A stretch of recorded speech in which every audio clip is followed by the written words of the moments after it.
Hey y'all, welcome back to my channel. Happy New Year! Woo! First of all, welcome to issue number 6. So one, you're going to go grocery shopping with me because it's a new year. Get fresh new things that we need to get and throw out old things that have been in the fridge for too long. You're going to season my cast iron with me because it was time for it to be seasoned because it was time to rust. And we are going to talk about New Year goals. Not resolutions, but goals and things that we want to do or I want to do for the upcoming year. I pray that everybody gets home safe and everybody have a great new year and it's a great start to the year. So yeah, hope you enjoy it. Don't forget to subscribe and like this video. And don't forget to follow me on Instagram because I stay on there, especially in my stories. Alright.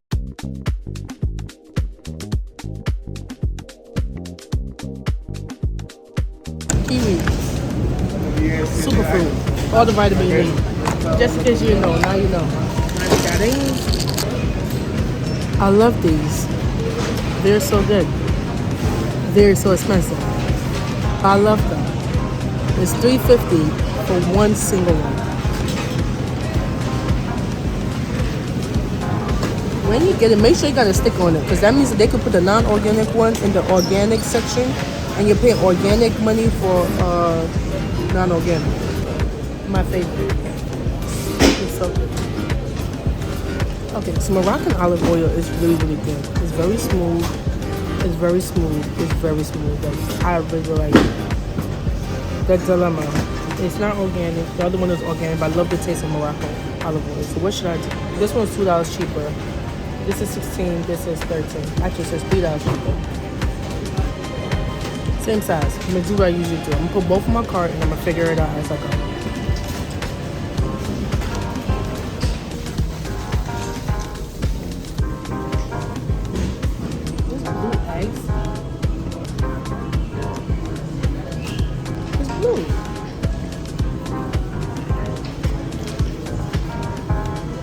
Everybody should eat this.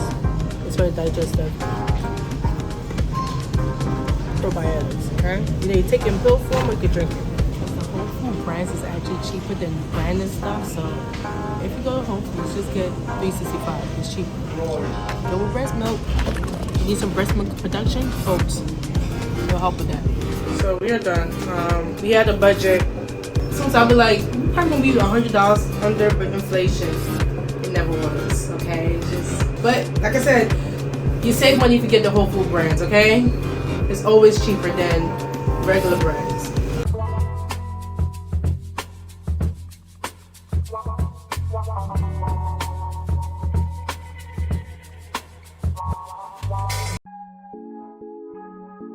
Alright, for those who follow me on Instagram, you know that I'm always talking about my cast iron pots. The liquid, the stub, the large, and cast iron, that's a whole different arena we go into another time. But today I'm going to show you how I season my cast iron pan. I love this one. I could fit a lot on here. I make breakfast on here. You can throw it in the oven, all these things, right? And I keep having to season it because whenever my mother come over and she's awesome. She's always washing our dishes. She washes with soap and water, which is fine, but she be going in. And the cast iron, the thing is that you can't wash with soap and water. But the thing, if you use soap all the time, it starts to rust your pot or your pan. And I'm about some mother, Ma, stop washing this with soap. Just use the sponge and wash it. It's going to be fine. What do you mean? I'm tired. I already did it. I'm just like, but stop doing it. She's like, please, you can figure out what you want to do after this, but I already watched it. I'm just saying, like, you just don't respect.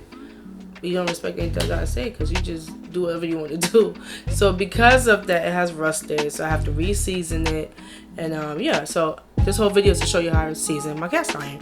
And all my other cast iron is enameled, which means it has a coating over it where it doesn't, basically nothing really hits the iron itself where it rusts. So rusting is not an issue. You don't have to re-season anything. It has enamel, so seasoning is not a thing. But with the large cast iron, because it's raw, because it's not enameled, you have to season it. And if a good season don't require you to always season it, but because it keep getting washed wrong and water getting left in for a while, it keep having to be re-seasoned. So that's what I'm going to do today. This rust is not that bad. I've had days where it was worse, and you could actually, you guys would see it has a ring, it had a ring of rust all throughout the pan, but doesn't have to anymore. So let's do this. So to start off, you usually, this is not as bad because I just wiped it down with water so you can't really tell. But I will usually go in with this metal, I don't know what you call a sponge. I'll go in and clean up the rusted. You don't do it to the whole place. It's just the place where you see that was rusting. As you can see, look at it. As you can see, it's like rusting all here. Get rid of all the rust, try and bring it all up. You're gonna keep wiping until you don't see any more black or copper or the color of the rust, right? So I'm gonna go in with water and I'm gonna keep wiping until I see no more black. And if your rust is really bad, it's orange or copper, whichever. And I don't know if you can see this little ring. This is from when it was really, really bad, because I had that thing sitting there for about a year unused. The good thing about these pots is you can season as many times as you want, and it's an heirloom item where you can just you can pass it down to your children, your grandchildren. Like, and this big old pot, oh, not even a pot, this big old pan, I should say, was like $20 from Marshalls. Like right now I want to get another one from Marshalls, but smaller. You know, it's because this thing is, it is sturdy. It is heavy as I don't know what. I have bought this vegetable oil. We're going to use it to season it. Now, I'm actually going to return it because I didn't realize that it was made with 100% soybean. I don't need that in my life. Neither do my boys need it in their life. But I totally forgot to return it because I forgot it at home. So we're going to use that to, it is going to be the oil that seasons my cast iron pot. How about that? Put a little bit on the tissue or paper towel. And it's going to go in circular motion. Okay. Ah, look at that. You're going to keep going until all of it come off. I'm going again. Wipe it down, wipe it down, wipe it down. Keep wiping until we have nothing, no black coming up. Okay. And this is just another way of renewing your cast iron pot. There's no such thing as, oh, my cast iron is so old that I have to throw it out. No, I thought this thing was over. I was ready to toss it out and get a new one and do a better job next time. Until I heard about seasoning your pot. You could re-season your pot. I was like, wait a minute. And I tried it. Man, I saved my coins. And I love using it. And it does so well. The more you use it, the better it gets, right? It does so well with fats like butter, oils. See, almost done now. Just look up just straight oil residue. You're gonna drop some in here. That was a bit much. You don't need that much. Gonna smear. Then we're going to wipe it, because you don't want so much in here, right? You get the bad gas bubbles. We're not looking for all that. We're gonna take and bring it around town. You see how clean that is now? It's nice and covered in oil. Now we're going to take it over to our oven, and like it says on here, you're going to put it as high as the vegetable, as high as your oil goes. That's what will make it stick. So if it is anything lower than what your vegetable highest heat, your oil's highest heat is really not going to stick. So as you can see, mine says, where is it? 450. So I'm gonna put the oven to 450, right? So that is where the job is really going to get done. If I put it at 350, you're going to have a problem, right? It's not going to stick the way it needs to. You're going to have this little weird bubble. So always look at your oil and look at the highest temperature you can take. If you notice, I'm going to put it upside down because we don't want the oil to pool, right? And it's going to season it well. We are going to keep this in for about an hour. And right after I take it out, I'm going to use it because I gotta make some chicken, right? I'm going to bake it in the cast iron, so I'm gonna shove the whole thing back in the oven. So yeah, see you after it's done. So as you can see, it is well seasoned. Even the ring that's usually around it, or was around it, is gone. Because I put it at 250, because that's what the 260. That's what the oil said. That's as high as it goes, and it is still hot. So I'm leaving it here, let it cool. I could actually put it back in. I'm supposed to leave it in the oven, let it cool down, but I want to show you guys. So I just put it in the counter. It's super hot. That rust that was here is also gone, and yeah. And this is how you know that you're doing it right, when you're putting it in the oven and it's smoking. It should smoke, right? So it was definitely smoking, and this is the end result. See how nice and black it looks?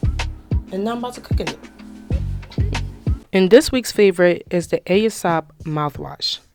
Okay, a little backstory. I hate mouthwash because they're always so much alcohol. It burns my mouth. It hurts my teeth. I can't stand it. But this one is clean. It tastes great. I usually don't like spearmint, but this spearmint is not too strong or too powerful. It tastes amazing. It gets my mouth super clean all day. Yeah, it's a little pricey, but it is worth every penny. I think I'm stuck with this mouthwash for the rest of my life, as long as they make it, and I hope they don't stop making it. I usually don't do New Year resolution. I've tried it, but I was just following people. Wasn't really my thing. But this year, it's just been things that have been on my mind that I was like, all right, I really want to do this going on to next year, especially now that I have a kid and our family is growing. I really wanted to be intentional with the things that I plan for each year. So one of the goals that I have for the year is I want to go on a no buy.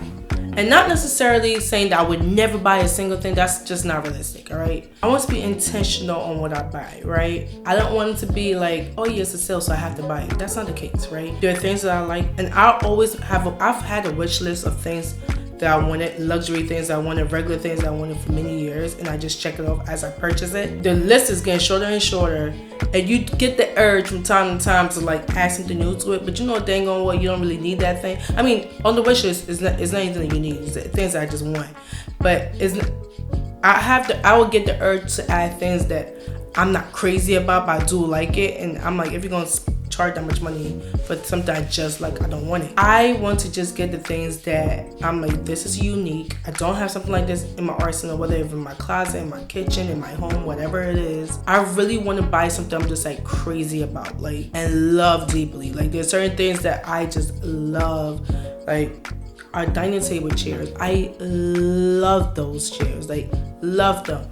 Our cast iron pots, love them. Like, if I purchase another one next year or two, I know I'll be happy because it's something that I really, really love and enjoy having in my kitchen. If there's a pair of sneakers or a pair of heels, listen, after COVID, heels is like, it have to be events, all right? Let's be real. But if it's a pair of sneakers or a jacket or whatever clothing item that I like, I'm like, I really want this and I've been looking for it for a very long time, and now I found I'm getting it. That's different. But I really want to be intentional on things that I get, right? Because I don't want to crowd up my space. It becomes too much.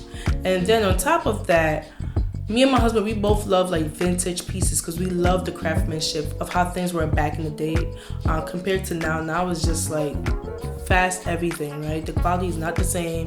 The care that they used to have back in the day is not the same. So it's like furnishing our home, we really want to get things that just like, yo, this is super dope. Yo, this is super unique. You're not going to find this any and everywhere.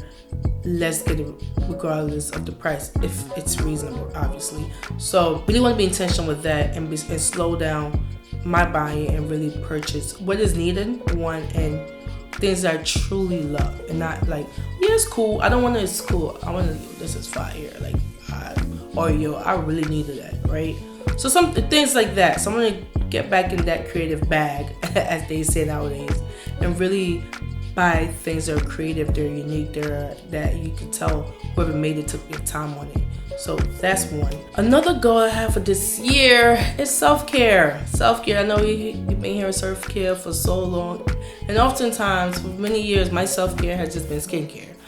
But there's certain things I just enjoy that I'm just like, I really want to dive in this year on those things. I love massages. I want to do massages like once a month, okay? Because I thoroughly enjoy massages. Foot massage, hand massage, back massage. I love massages. So massages is something that I definitely want to incorporate in my self-care this year. I love getting my nails done. Those who know me know that my nails always gotta be done. Toes always gotta be done. That's my thing. That's not going anywhere. I do want to incorporate facials. It doesn't have to be a monthly thing because I don't like to be on my face that much. My skin is fine. I know my skin usually get very irritated when there's too much happening too often. So probably like once every 3 months or once every 6 months, I get a nice deep facial. I want to do my hair. I mean, I've been doing my hair a lot because those who know I have natural hair. I'm often wear a fro, but for the past 2 years, I've been getting my hair done. So what I do want to do is continue that. When I take out my braids, I want to, do something funky with my hair like I used to, color it as funky color. I want to do a silk press. I might cut into a bob. I'm not sure. I don't know, but I wanna do stuff and stop limiting myself with what I do with my hair. So I definitely want to incorporate my self-care. Definitely looking and get my hair done and all that jazz. Another goal that I have is obviously workout. I'm not doing the whole gym craze and go to the gym, and I know it's gonna be packed the first day, second, all that stuff. It happens every year. But I just had a baby. I need to tone my body, get my body to how it used to be. I used to be a gym rat years ago, right? And as I got older, life got busy. I stopped. I want to get back into routine of really working and moving my body because you get older, your body's like, look, I've been holding you down for all these years. Hold me down. So to help out my body, I need to get moving. So definitely get moving, working out either at home, working out with friends, like just getting some type of stretches and Pilates and movement going on this year. I definitely want to do that. Another goal I have, goal number 4, that is read more. It has been very difficult to read more because work, being a wife, now being a mother, and school. There's no time for me to read leisurely, just leisure activity, just read. There's no such thing. That doesn't exist in my life right now. But I definitely want to incorporate reading more. You get into my word, like reading my Bible more often like I used to. I fell off because life got busy, and that shouldn't be an excuse. I fell off of that.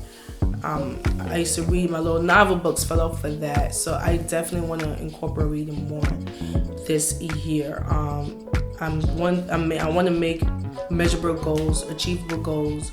I want to be realistic, all right?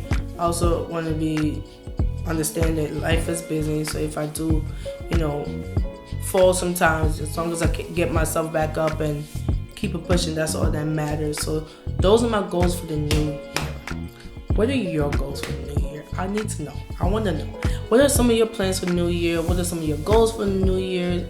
What do you want to do? What do you want to accomplish? And let's see what's up. Okay, that's something we could talk about.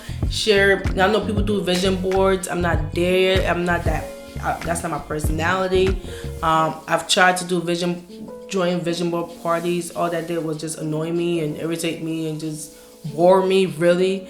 So that's not my personality, but never say never. I might be into it one day. I don't know. But right now, I don't have a vision board. I just have it written. And what the Bible say? Write it down and make it plain. I don't know what verse that is, but the Lord said, write it down and make it plain. The world likes to call it manifestation. God said, write it down and make it plain. God started that first, by the way. Okay? So you write it down, you make it plain, you talk to the Lord about it, and we're going to see what Jesus is going to do. Okay? So others can manifest. I'll talk to my Father about that. Okay? So write it down, make it plain. What the verse says. You got goals, you got plans, you got prayers. Write it down, make it plain. And we did that last year. And one of the things that we didn't even think, actually it could be 2. Now that I think about it, I have to go back to it. Me and my husband sat down, made goals for 2022, and it has come to pass, So write it down, make it plain, pray about it, so you see it, the Lord see it. You out work on it together as a unit, and watch them work. So once again, Happy New Year. I hope you all enjoy your day, and it is a good beginning to the year. Okay? Thank you so much for watching. Bye.